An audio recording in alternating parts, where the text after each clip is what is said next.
네, 시작하겠습니다.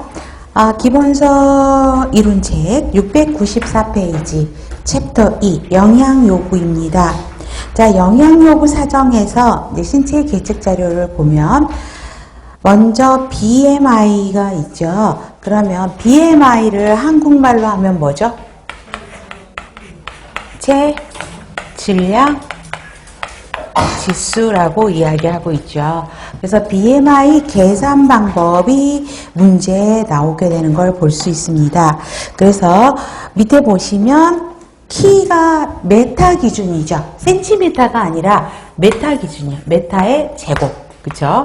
그 다음에 위에가 뭐죠? 위에가 kg. 그래서 BMI를 계산을 하게 됩니다. 그러면 문제를 한번 드릴게요. 체중이 키가 170cm고요. 체중이 70kg예요. 그러면 이거 계산을 어떻게 해야 될까? 위에가 kg니까 70. 그 다음에 단위는 센티미터인데, 아니 미터인데 키는 센티미터로 계산이 되죠. 그럼 밑에를 어떻게 곱해야 되지? 1.7 곱하기 제곱이니까 1.7 이렇게 계산이 해야 되는 거거든요. 그래서 실제 계산을 물어보는 문제도 있었어요. 그래서 계산을 할 줄 알아야 된다는 거죠. 그래서 24점 계산을 해보면 24.2 정도가 나오는 걸 볼 수 있습니다. 그런데 자, 여러분들 좀 오류가 있었네요. 자, 비만을 판정하는 기준에서 보면 자, 18.5가 미만은 저체중인 건 맞거든요. 그런데 여러분들 정상이 얼마 이하로 알고 있죠? 25 미만이 정상이거든요. 그래서 여기서 하나 고쳐볼게요. 18.5에서 22.9가 정상이라 그러는데 24.9 하나 고치세요.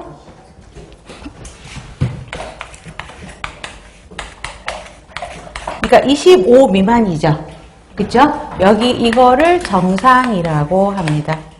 그래서 지금 24.2가 나오니까 이 170cm에 70kg는 정상인 사람인 거에 속하죠. 그래서 이거를 수정을 할 거고요. 그 다음에 25에서 29.9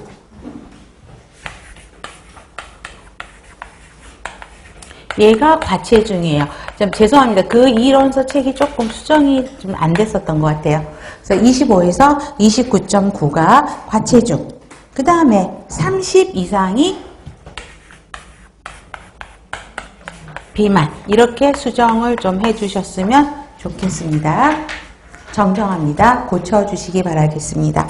그래서 실제 BMI 계산 문제를 한번 여러분들이 풀어보실 수 있었으면 좋겠고요. 그 다음에 중간 상박부 둘레라고 나오죠. MH라고 하는데 자, 이거는 첫 번째 땡을 기억하셔야 되겠죠. 지방, 근육, 골격을 측정하는 방법인데요. 에너지 섭취량과 근육의 양을 사정하는 지표. 그러니까 하나만 써놓으세요. 옆에 간단하게 골격근의 근육량을 측정하는 것입니다. 중앙상박부 둘레는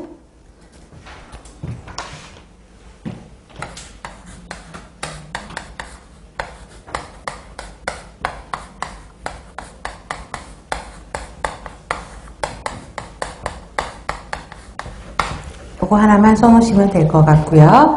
그 다음에 상박둘레요. 중간 상박둘레는 근육 무게와 지방 축적이에요. 그래서 피하 지방 저장량을 측정하는 거고요. 피름주분 두께도 역시 지방의 두께를 측정해서 영양평가하는데 주로 삼두박근을 측정을 하게 됩니다. 그 다음에 우리가 영양을 측정하는 지표 중에 하나가 물론 키하고 체중도 들어가지만 피검사에서 임상자료에서는 헤모글로빈, 헤마토크릿, 림프구수, 그 다음에 영양 그럼 항상 들어가는 게 알부민 수치를 확인을 하게 됩니다.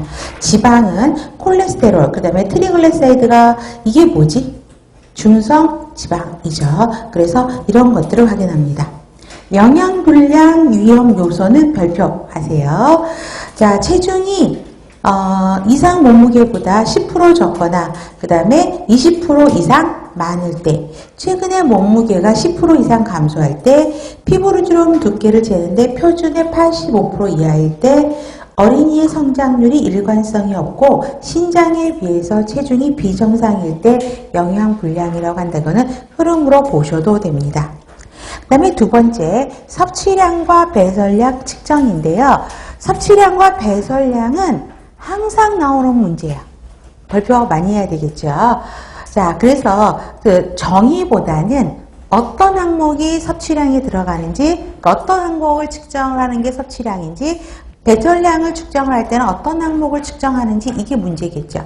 자, 구강으로 들어간 모든 액체, 그 다음에 비위관, 공장로, 피딩 튜브를 통해서 우리 물 처음 주잖아요. 그런 것도 인풋에 들어가게 되고요.